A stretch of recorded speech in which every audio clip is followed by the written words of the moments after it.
যথাযোগ্যভাবে রমজানকে যদি আমরা কাটাতে চাই, এর সঠিক ব্যবহার যদি করতে চাই, যেই প্রস্তুতিগুলো লাগবে 11টি প্রস্তুতি, যেগুলো আমাদের রমজানকে সার্থক করতে পারে ইনশাআল্লাহ, তার মধ্যে সর্বপ্রথম যে প্রস্তুতিটি দরকার সেটি হলো রমজান মাস শুরু হওয়ার আগে থেকেই তওবা এবং ইস্তেগফার করতে হবে। কি করতে হবে ভাই? তওবা ইস্তেগফার কেন করবেন? তওবা ইস্তেগফার তো সারা বছরের রুটিন আমল। রমাদানকে কেন্দ্র করে রমজান মাসকে যদি আপনি সঠিকভাবে ব্যবহার করতে চান, তাহলে কেন আপনাকে তওবা ইস্তেগফার করতে হবে? কারণ হলো তওবা এবং ইস্তেগফার এর মাধ্যমে আমরা আল্লাহর রহমতের উপযুক্ত হব। আমাদের নানা নাফরমানের কারণে আল্লাহর রহমত থেকে আমরা দূরে সরে গেছি। লানত অর্থাৎ রহমত থেকে দূরে সরে যাওয়া, এটার উপযুক্ত হয়ে গেছি অনেকে।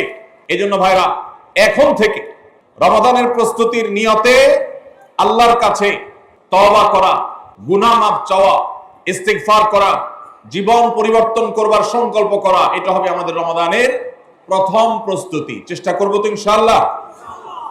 প্রতিদিন যখনই তৌফিক হয় আল্লাহর সাথে একটু কথা বলবেন, আল্লাহ আমার সমস্ত গুনাহগুলো মাফ করে দিন, আমার নাফরমানি মাফ করে দিন, আমাকে আপনি ক্ষমা করে দিন। আমি যদি আপনার রহমতের জন্য কোনো কারণে অনুপযুক্ত হয়ে যাই, আমার কোনো বদবখতির কারণে, আমার কোনো কৃতকর্মের কারণে, তো আপনি সেগুলো মাফ করে দিন। এই যে দোয়া, এই দোয়া আপনাকে রমাদানে আল্লাহর ইবাদত বন্দেগী করার, আল্লাহর কাছে রোনাজারি করার, আল্লাহর কাছে ভালো আমল নিবেদন করার যে তৌফিক, এটার উপযুক্ত করে দিবে ইনশাআল্লাহ। তাহলে রমাদানের প্রস্তুতির প্রথমটি আমরা পেয়ে গেলাম, সেটা হলো আগের গুনাহ খাতাগুলো থেকে ইস্তেগফার করা, তওবা করা, ফিরে আসা। এর মধ্য দিয়ে রমাদানে ইবাদতের জন্য নিজেকে প্রস্তুত করব ইনশাআল্লাহ। চেষ্টা করা যাবে না ইনশাআল্লাহ।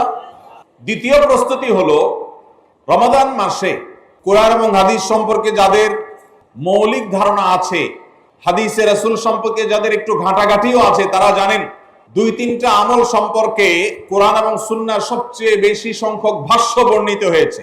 সবচেয়ে বেশি সংখ্যক, এত ফজিলতের, এত তাৎপর্যের, এত মর্যাদার হাদিস আর অন্য আমল সম্পর্কে সাধারণত দেখা যায় না। সেই কয়েকটি আমল যেগুলোর ফজিলত বিপুল পরিমাণ, যেগুলোর ফজিলত সম্পর্কিত হাদিসের সংখ্যা অনেক, সেই রকম আমলগুলোর মধ্যে থেকে অন্যতম আমল হলো এই রমাদান কেন্দ্রিক আমল, সিয়াম, রোজা, এগুলোর ফজিলত। তো আমাদের রমাদান কেন্দ্রিক প্রস্তুতি হিসাবে দ্বিতীয়ত যে কাজটি আমরা করতে পারি সেটি হলো এখন থেকেই রমাদান মাসের কি কি ফজিলত আছে, সিয়াম সাধনার কি কি ফজিলত আছে, রমাদানের কি কি আমল আছে, বিশেষ করে ফজিলত এবং মর্যাদার কথাগুলো আলোচনা শুরু করা। এখন থেকে বাসা বাড়িতে গোল হয়ে কোন নির্দিষ্ট বইকে কেন্দ্র করে পাঠচক্র হতে পারে, গ্রুপ স্টাডি হতে পারে, পর্যালোচনা হতে পারে যে রমাদান মাসের কি কি মাহাত্ম্য আছে, এক একজন এক একটা বললেন। এই আলোচনা পর্যালোচনার মধ্য দিয়ে মনোজগতে রমাদানের জন্য এক ধরনের প্রস্তুতি, এক ধরনের আবহ তৈরি হবে ইনশাআল্লাহ।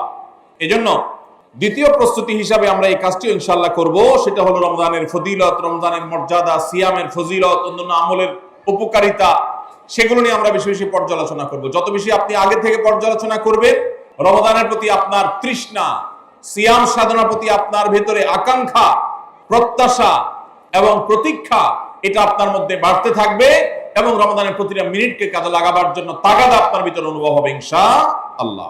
তৃতীয় প্রস্তুতি হলো আমাদেরকে প্রতিজ্ঞা করতে হবে এই রমাদানে আমরা নেকামল করবই করব এবং কোনো আমল, কোনো ভালো কাজ, কোনো সুন্নাহ, এটা করার ব্যাপারে কোনো প্রকার অলসতা করব না। কারণ ভাইরা আমার, রমজান মাস পেয়েও যদি আল্লাহর কাছে কেউ ক্ষমা না পায়, একটা প্রসিদ্ধ হাদিস আপনারা সবাই কম বেশি শুনেছেন যে নবী সাল্লাল্লাহু আলাইহি ওয়াসাল্লামের কাছে জিবরিল এসেছে, এসে বলেছেন বাউদা মান আদরাকা রমাদান ফালাম ইগফার লাহ, যে ব্যক্তি রমজান পেয়েছে অথচ রমজানের এই বিশাল সুবর্ণ সুযোগকে কাজে লাগিয়ে সে তার জীবনের সব গুনাহগুলো মাফ করাইতে পারে নাই, সে আল্লাহর কাছ থেকে মাগফিরাত আদায় করে নিতে পারে নাই, সে জাহান্নাম থেকে মুক্ত এই ঘোষণা সে আদায় করতে পারে নাই, অথচ সে রমজান মাস পেয়েছে, এর চাইতে হতভাগা আর কে হতে পারে? সে ধ্বংস হোক, এই বদদুআয় নবী সাল্লাল্লাহু আলাইহি সাল্লাম আমিন বলে সমর্থন জানিয়েছেন, সায় দিয়েছেন। এজন্য ভাইরা, রমজান মাস এসেছে কিন্তু আমল ইবাদত হয় নাই, রমজান মাস এসেছে আবার চলে গেছে কিন্তু আমার গুনাহ আল্লাহর কাছ থেকে মাফ করাতে পেরেছি বলে আমার বুক সায় দেয় না, তাহলে এর চেয়ে বড় হতভাগা, এর চেয়ে বড় কপাল পড়ার কেউ হতে পারে না। রমজানের আমল ইবাদত, রমজানের নেক আমল, রমজানের দোয়া, রমজান মাসের চোখের পানি ফেলা, এটা ভাইরা শুধুমাত্র নিজের প্রেরণার জায়গা থেকে শুধুমাত্র সব আহরণের জন্যই নয়। এটা যদি না করি তাহলে জিবরিলের বদদোয়া, নবীজি সাল্লাল্লাহু আলাইহি সাল্লামের বদদোয়া, আল্লাহর পক্ষ থেকে ধ্বংস হওয়ার পরোয়ানা, এগুলো অনিবার্য হয়ে যাবে। এই কথা চিন্তা করে এখন থেকে রমাদান কেন্দ্রিক প্রস্তুতির অংশ হিসাবে আমাদেরকে প্রতিজ্ঞা করতে হবে, এইবারের রমাদানের প্রতিটা দিন আমি আল্লাহর কাছে চোখের পানি ফেলে একটা নির্দিষ্ট সময় কান্নাকাটি করব, আমার গুনাহ খাতাগুলোকে মাফ করাবো। জাহান্নামীদের তালিকা আমার নাম যদি কোনো কারণে যেয়ে থাকে, আমি এমন ভাবে রোনাজারি করব, এমন ভাবে ইস্তেগফার করব, এমন ভাবে চোখের পানি ফেলবো, একান্তে নীরবে আল্লাহর সাথে কথা বলবো, যেন আমার সমস্ত গুনাহগুলো মাফ হয়, জাহান্নামীদের তালিকা থেকে যেন আমার নাম কেটে যায়। এর জন্য ভাইরা এখন থেকে প্রতিজ্ঞাটা করতে হবে। প্রস্তুতি হলো কাজ হবে রমজানে, কিন্তু প্রতিজ্ঞা হবে এখন থেকে যে আমি কোনোভাবে এইবারের রমজানের সুযোগ আর হাতছাড়া করব না ইনশাআল্লাহ। তাহলে 3 নম্বর হলো যে রমজান কেন্দ্রিক সমস্ত আমলগুলো করব, আল্লাহর কাছে তওবা ইস্তেগফার করে নিজের গুনাহগুলোকে মাফ করায়া ছাড়বো, জাহান্নাম থেকে মুক্তি তথা নাজাত এটা নিজের করে নেব। এই মর্মে প্রতিজ্ঞাটা এখন থেকে, যেই কয়দিন রমজান আসতে সময় আছে, প্রতিদিন আমাকে নবায়ন করতে হবে। প্রতিজ্ঞা আজকেরটা যেভাবে হবে, কালকেরটা আরো স্ট্রং হবে, তারপরের দিন আরো স্ট্রং হবে। প্রতিদিন আমি স্বপ্ন লালন করব কবে রমাদান শুরু হবে, আর আমি আল্লাহ রাব্বুল আলামিনের কাছে রমাদানের এই সমস্ত ইস্তেগফার, তওবা, আমল এগুলোকে নিবেদন করতে থাকবো। চেষ্টা করা যাবে না ইনশাআল্লাহ। 4 নম্বর যে প্রস্তুতিটা আমাদের নিতে হবে সেটা হলো, যদি আগের রমজানের কোনো রোজা কারোর কাজা থাকে, এই রমজান আসার আগে আগে শাবান মাসের মধ্যেই সেই কাজাগুলো আদায় করে ফেলা উচিত। আম্মা জান আয়েশা রাদিয়াল্লাহু তাআলা আনহা বলেছেন, নারী হিসাবে রমাদান মাসে যে কয়েকটা রোজা ভাঙতি পড়ে, নবীজি সাল্লাল্লাহু আলাইহি সাল্লাম রমাদান পরে পুরো সময়টা তার কাছে থাকার কারণে তিনি সেই রোজাগুলো রাখার সুযোগ সেভাবে পেতেন না। স্বামীর হকের কথা মাথায় রেখে রোজাগুলো রাখতেন না। এবং শাবান মাস আসলে নবীজি সাল্লাল্লাহু আলাইহি সাল্লাম নিজেও বেশি বেশি নফল রোজা রাখতেন। মা আয়েশা রাদিয়াল্লাহু তাআলা আনহা বলেছেন যে তিনিও তার রমজানের বাকি রোজা যেগুলো ছিল ভাঙতি রোজা, সেগুলো তিনি রেখে ফেলতেন। এই হাদিস থেকে বোঝা যায় রমজানের রোজা যদি কারোর কাজা হয়, পুরুষদের অসুস্থতার কারণে হতে পারে, মা বোনদের মাসিকার কারণে হতে পারে, তাহলে সেই রোজা যত দ্রুত সম্ভব আমরা কাজা করে ফেলবো। এবং সেই কাজা করতে যদি কোনো কারণে, যৌক্তিক কারণে বা যে কোনো কারণে যদি বিলম্ব হয়, তাহলে এই বছরের আসন্ন রমাদানের প্রস্তুতির অংশ হিসাবে আগের রমজানের কোনো ভাঙতি রোজা থাকলে সেগুলো সব রেখে কাজা করে সম্পূর্ণভাবে এই রোজার জন্য প্রস্তুত হবে। এটা হলো 4 নম্বর প্রস্তুতি। 5 নম্বরের রমজানের প্রস্তুতি হলো, আল্লাহ রাব্বুল আলামিনের কিছু সাধারণ ক্ষমা আছে, কমন ক্ষমা, গণহারে মাফ। আল্লাহ তাআলার এই যে সাধারণ ক্ষমা, গণহারে মাফ, এই গণক্ষমার উপযুক্ততা নষ্ট করে দেয় দুটি জিনিস। তার একটি হলো শিরক, আরেকটি হলো হাসাদ। একটা হলো হিংসা, আরেকটা হলো শিরক। নবী করিম সাল্লাল্লাহু আলাইহি ওয়াসাল্লাম বিভিন্ন হাদিস থেকে আমরা জানি, তিনি বলেছেন আল্লাহ রাব্বুল আলামিন বিশেষ করে লাইলাতুন নিসফি মিন শাবানে যখন মানুষকে গণহারে ক্ষমা করেন, তখন 2 শ্রেণীর মানুষকে আল্লাহ তাআলা মাফ করেন না, ইল্লা লিল মুশরিকিন ও মুশাহিন। তবে যদি মুশরিক আর মুশাহিন থাকে, শত্রুতা করে, হিংসা করে অন্যের প্রতি, এইরকম মানুষ যদি থাকে, তাদেরকে আল্লাহ তাআলা সাধারণ ক্ষমা আওতায় আনেন না। রমাদানে আল্লাহ তাআলা প্রতিদিন বহু মানুষকে সাধারণ ক্ষমা করেন। রমজান যখন কাছে আসে, সে দশক আসে, তখন সাধারণ ক্ষমার পরিমাণ বেড়ে যায়। নবী সাল্লাল্লাহু আলাইহি সাল্লাম বলেছেন, ওয়ালিল্লাহি উতাকাউ মিনান নার ওয়া যালিকা ফি কুল্লি লাইলা। রমজানের প্রত্যেক রাতে বহু মানুষকে আল্লাহ তাআলা জাহান্নাম থেকে মুক্ত ঘোষণা দিয়ে দেন। অমুক জাহান্নাম থেকে মুক্ত, অমুকের ছেলে অমুক জাহান্নাম থেকে মুক্ত, অমুকের ছেলে অমুক, তার নাম জাহান্নামের তালিকা থেকে কাটা, জান্নাতের তালিকা চলে আসবে। অসংখ্য মানুষকে এভাবে এই সুযোগ আল্লাহ তাআলা দান করেন। যারা শিরকে লিপ্ত, সেটা যেই কোনো ধরনের শিরক হোক, কবরকে যারা সিজদা করে, মাজারকে যারা পুজো করে, জীবিত মৃত মানুষকে যারা সিজদা করে, কবরে যারা প্রার্থনা করে, সেখানে যারা সন্তান চায়, ব্যবসার উন্নতি চায়, যত প্রকার শিরক আছে কবর কেন্দ্রিক এগুলাতে লিপ্ত হয়, অথবা এর বাইরে আরো যত রকমের শিরক গোটা দুনিয়াতে আছে, কোন প্রকার শিরকে যখন মানুষ লিপ্ত হয়, তখন এই ব্যক্তি আল্লাহ তাআলার সাধারণ ক্ষমার উপযুক্ত আর থাকে না। এই জন্য ভাইরা, রমজানের প্রস্তুতির অংশ হিসাবে 5 নম্বরের যে প্রস্তুতি আমরা গ্রহণ করব সেটা হলো, আল্লাহ তাআলা যেহেতু রমজানে অনেককেই সাধারণ ক্ষমা করবে, আমি যেন সেই সাধারণ ক্ষমা প্রাপ্ত সৌভাগ্য মানুষদের তালিকায় ঢুকতে পারি, সেজন্য আমার অন্তর থেকে হিংসাকে ধুয়ে মুছে সাফ করে ফেলতে হবে। কোন মুসলমানের কল্যাণ দেখে আমার কষ্ট হবে না, কারোর ভালো দেখে আমার ভেতরে জ্বালা পড়া হবে না। পারলে তার জন্য আরো বেশি দোয়া করব, যে কারো ভালো হোক আমি আরো ভালো চাইবো, কারোর কোনো ক্ষতি আমি চাইবো না। এই কল্যাণ কামিতাই হলো দিন। আদ-দীনু আন-নাসীহা। কিলা লিমান ইয়া রাসূলুল্লাহ? ক্বালা লিল্লাহি ওয়া লিরাসূলিহি ওয়া লিআম্মাতিল মুসলিমিনা ওয়া আইম্মাতিহিম। নবী সাল্লাল্লাহু আলাইহি সাল্লাম বলেছেন, ধার্মিকতা, দিনদারিতা কিসের নাম? ধার্মিকতা হলো কল্যাণ কামিতার নাম। আল্লাহ রাব্বুল আলামিনের আদেশ নিষেধ মেনে চলা, নবী সাল্লাল্লাহু আলাইহি সাল্লামের আদেশ নিষেধ মেনে চলা, এটাই হলো তাদের জন্য কল্যাণ কামিতা। আর সকল স্তরের সাধারণ মানুষের কল্যাণ চাওয়া, কারোর ক্ষতি না চাওয়া, এটাই হলো দিনদারিতা।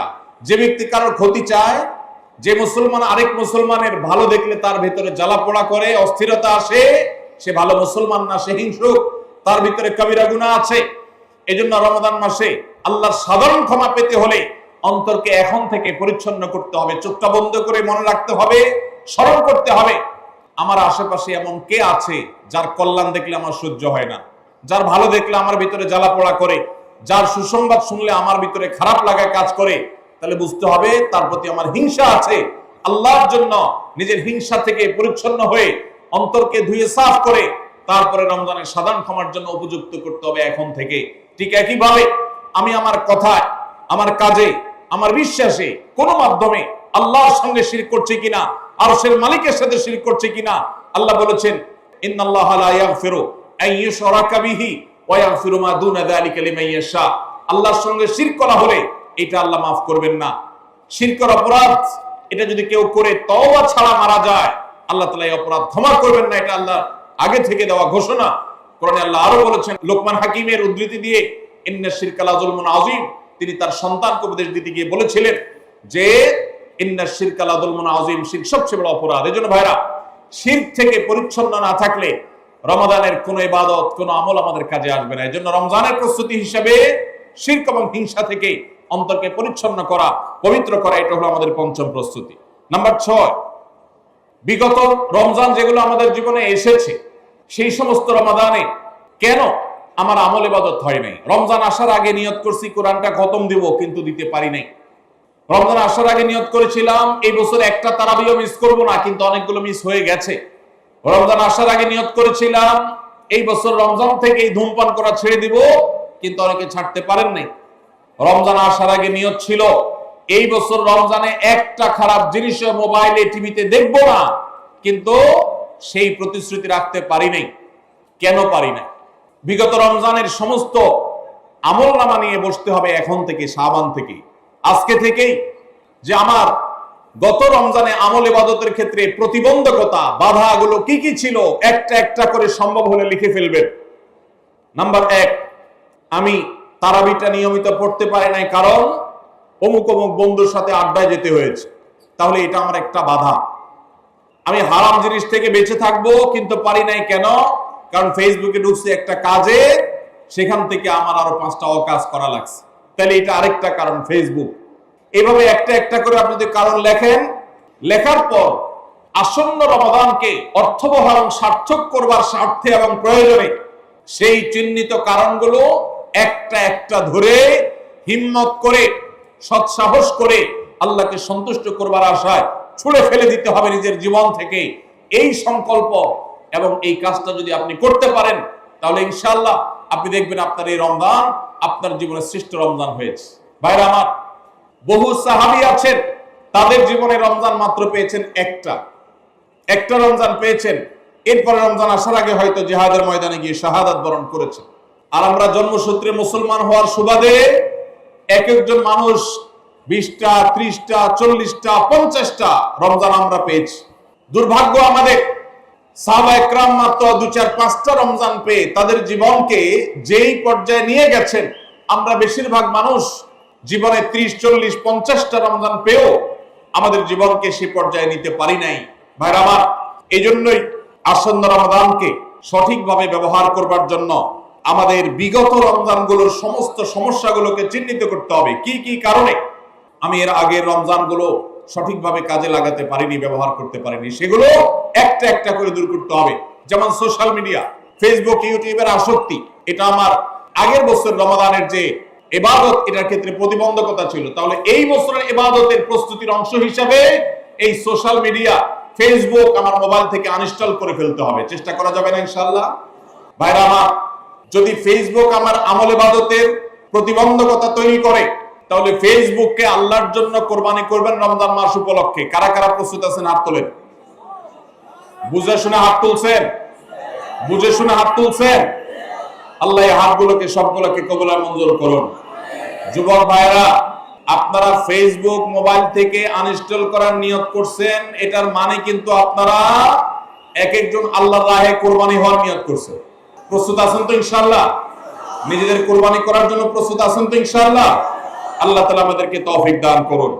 ভাইরা আমার, রমাদানের 6 নম্বর প্রস্তুতির অংশ হিসেবে যে কাজটি করতে হবে বলছিলাম, সেটা হলো আমাদের সমস্যাগুলো কি কি হয়েছে সেগুলো চিহ্নিত করে সেগুলো দূর করতে হবে। আর 7 নম্বর প্রস্তুতির অংশ হিসেবে আমরা যেটি করব সেটা হলো রমাদান কেন্দ্রিক সমস্ত আহকাম এবং মাসাইল, বিধিবিধানগুলো আমাদের শিখে ফেলতে হবে। এটা রমজানের প্রস্তুতি।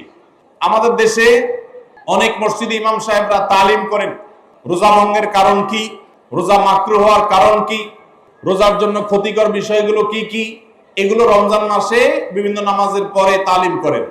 এটা একটা ভালো চেষ্টা, কিন্তু এই কাজটা যদি আমরা শাবান মাস থেকে নিজস্ব উদ্যোগে করি সেটা হবে আরো ভালো চেষ্টা। কথা কি বুঝে আসছে ভাই? তাহলে রমজান আসার আগে থেকেই আমরা মাসাইলের তালিম, মাসাইলের শিক্ষা, জ্ঞান অর্জন, রমজানের বিধিবিধানগুলো আমরা জানার চেষ্টা করব। এটা হবে পার্ট অফ প্রিপারেশন ফর রমাদান। রমজানের জন্য প্রস্তুতির অংশ হিসাবে আমাদের এখন থেকে রমজান এবং সিয়ামের মাসাইলগুলো জানতে হবে। আল্লাহ আমাদের সবাইকে আমলের তৌফিক দান করুন। 8 নম্বর হলো রমজানে যে আমলগুলো করবেন এখন থেকে সেগুলোর ওয়ার্ম আপ এবং রিহার্সাল শুরু করে দিবেন, প্রস্তুতি শুরু করে দিবেন, চর্চা শুরু করে দিবেন। কারণ মানুষ দাঁড়ানো অবস্থায় হঠাৎ করে জোরে দৌড় দিতে পারে না। একটা গাড়ি সেটা দাঁড়ানো অবস্থায় হঠাৎ করে 100, 150, 110, 20 গতিতে চলতে পারে না। প্রথম 10, 20 হয়, এরপরে 40, 60 হয়, এরপর আস্তে আস্তে 100 বা 110, 20 হয়।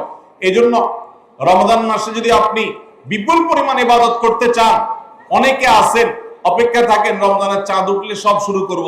এদের দ্বারা জীবনে কিছুই হয় না। যারা আসলেই রমজানে কিছু করতে চায় তারা এখন থেকে শুরু করবে।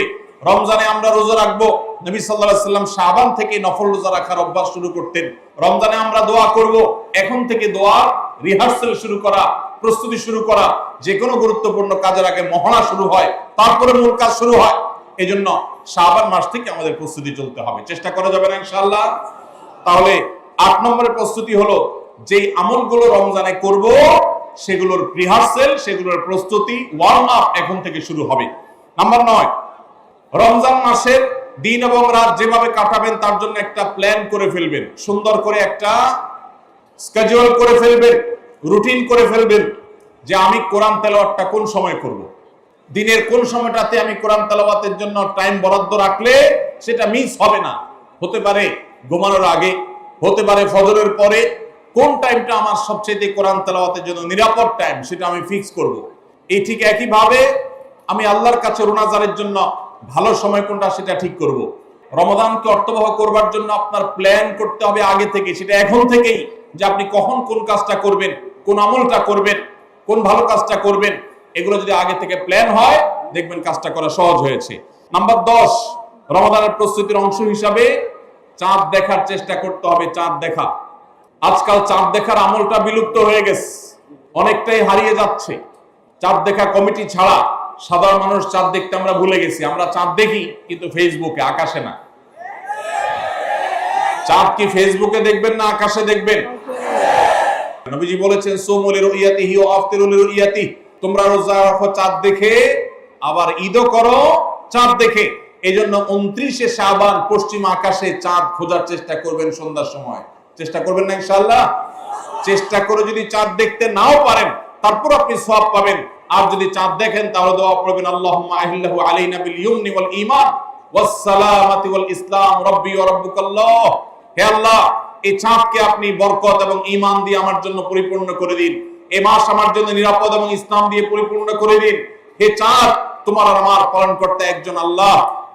অতএব এই চাঁদ দেখার চেষ্টা করব। এটাও রমাদানের প্রিপারেশন, রমাদানের প্রস্তুতির অংশ। 11 নম্বর হলো আল্লাহর কাছে ভাই চোখের পানি ফেলে এখন থেকে দোয়া করব, আল্লাহ এই যে রমজান আসছে এটা যেন আমার জন্য লাইফ চেঞ্জিং হয়, এটা যেন আমার জীবন পরিবর্তনকারী হয়, এটা যেন আমাকে মুত্তাকি বানিয়ে ছাড়ে, এটা যেন আমাকে নেকামল ওয়ালা বানিয়ে দেয়, এটা যেন আমার জীবনে বিশাল বড় অ্যাচিভমেন্ট এনে দেয়, এটা যেন আমাকে মাগফিরাত পাইয়ে দেয়, এটা যেন আমাকে নাজাত পাইয়ে দেয়, এটা যেন আমাকে জান্নাতের উপযুক্ত করে। এই রমজান যেন আমাকে জাহান্নামীদের তালিকা থেকে আমার নামকে কাটানোর নিশ্চয়তা এনে দেয়। সেইভাবে রমজানকে কাটাবার জন্য আপনি তৌফিক দান করুন। এখন থেকে আল্লাহর কাছে এই বরাদ্দ আদায় করতে হবে, চেয়ে নিতে হবে এবং সেটার জন্য দোয়া করতে হবে। এই দোয়াটা হলো একাদশ এবং সর্বশেষ প্রস্তুতি। চেষ্টা করা যাবে না ইনশাআল্লাহ? আস-সুন্নাহ ফাউন্ডেশন, উম্মার স্বার্থে সুন্নাহর সাথে।